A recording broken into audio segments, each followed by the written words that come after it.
মঞ্চলৈ আহিবলৈ অনুৰোধ জনাইছোঁ উপাসনা শইকীয়াক best literary youth award of the year to Shri Upasana Saikia.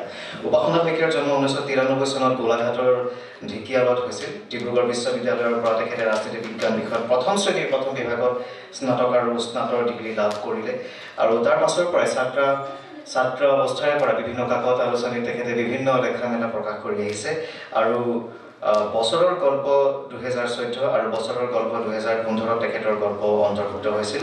লগতে 2016 চনত ডক্টৰ আনন্দ বৰমুদৈ সম্পাদিত একবিংশ শতিকাৰ অসমীয়া চুটি গল্প সংকলনটোত তেওঁৰ গল্প হৃদয়ভাস অন্তৰ্ভুক্ত হয় আৰু ইয়াৰ লগতে উপাসনা শইকীয়াৰ প্ৰথম চুটি গল্প সংকলন হালধীয়া জোতা 2022 চনত প্ৰকাশ পায় আৰু সেইখনৰ বাবে তেখেতে মুনীন বৰকটকী সাহিত্য বঁটা লাভ কৰিবলৈ সক্ষম হৈছে। আমি তেখেতক বঁটা প্ৰদান কৰিবৰ বাবে মণিকা দেৱীক মঞ্চলৈ আমন্ত্ৰণ জনাইছোঁ। মণিকা দেৱীৰ হাতৰ পৰা উপাসনা শইকীয়াই এই বঁটাটি গ্ৰহণ কৰিব।